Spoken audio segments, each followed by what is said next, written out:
Good evening, all. Ira Epstein, and here we are with your financial market wrap-up. And this wrap-up is for the evening, and we're here now on Wednesday, and this is the 19th of April, 2023, 6:05 p.m. Central Time. So we're in the heart of earnings seasons. We're going to get a bunch more companies reporting tomorrow. We're going to start getting some of what I call the mid-tier banks. We had Tesla after the market today, down about 3-4%. Their earnings per car, their margin per car, if you will, profit margin, slipping, but they keep cutting the price. But of course, they had margins nobody's had. They've had 20% margin on cars. Auto dealers in America don't have that. And that makes the whole game very, very interesting as to what's going on.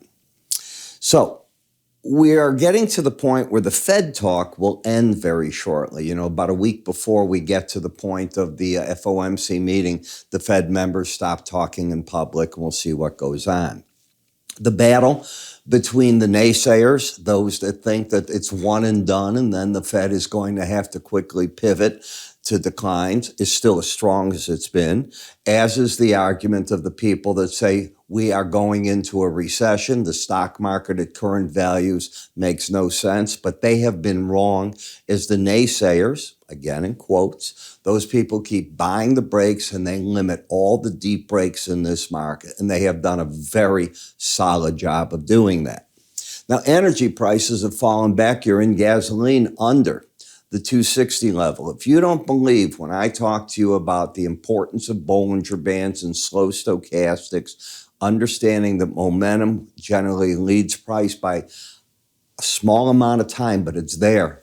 So wrong on your part. I had been, just so you know, preaching the long side, had caught some play in it, then got stopped out much higher, and the market is just sinking away because my momentum left. And we'll see that as we get to that chart.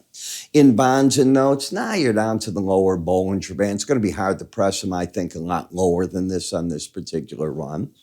I'm flirting with ideas on bearish the dollar. The other foreign currencies sort of bouncing around here. As much as Brits want to stop the central bank from raising rates, I don't see how they can. You're over 6% in core inflation there. You're at 10% plus on headline. You want to stop raising rates? I don't think that's going to work. And I think they got their hands full.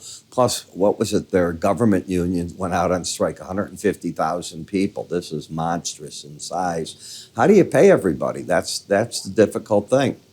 When we come to the S&P 500, you can see we've gotten up here and we're just sort of sitting right now. But there's nothing bearish about that, not that I can see.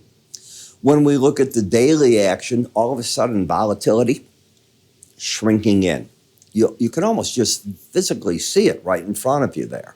The pattern has been one of higher lows, and yes, that is still over that, and that's over that. You've still got that.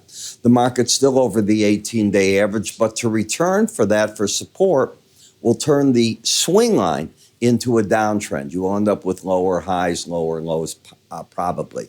At a minimum, you'd have a higher high and a lower low, because to get there, you got to take out that last break low. And you haven't gone up for the resistance point, which is the upper Bollinger Band. We're in a holding pattern, just sort of drifting now and not doing much. Keep your eye on this number.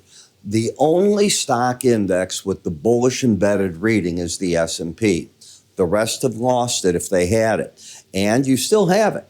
So until it's gone, the pros will continue to buy that. If you come to the NASDAQ, you lost your embedded reading back here, and the market has fallen back and just sitting at the 18-day average, void of a trend. It's got a higher high and low pattern.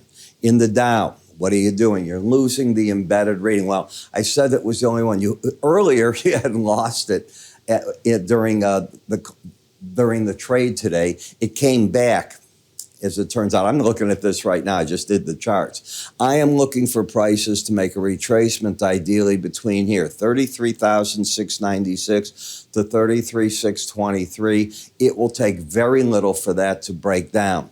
To tell me that it's not going to and it's going to join the S&P in strength, you've got to get back up here to 34,281. That's not going to be the easiest trick. It can happen.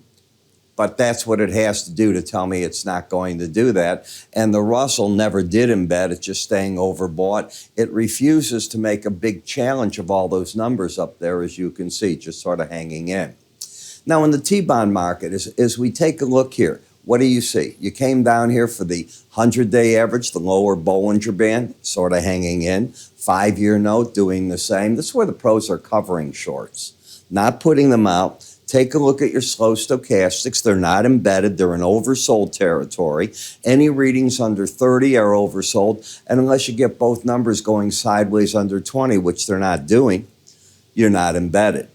We then look at the dollar index, and the battleground is right where it's been. Do you see it right here, that red line, the 18-day average? That's where you've been fighting this market. If the dollar's fighting there, typically the mirror image of it, the euro, is going to fight at its band, and it's doing it right there as well. We're going to get a move out of this. It hasn't signaled yet which way it's going to be. In the British pound, look where the market keeps fighting. It's in an uptrend. It's fighting at the 18-day average. You're narrowing in the Bollinger Bands. You're taking volatility out of the market at this point. But unless this market gets underneath these lows right here, the bulls still control the market. Bitcoin, I was expecting when you lost the embedded reading to get back to the 18-day average. Look at the red line. Tell me where you're at on that. Now the differential between Brent and WTI oil, sort of sitting here 390s, just sort of content. Now, you had an embedded reading that you lost. It took a while. Look at how the market then started going to the 200-day average, now the 18.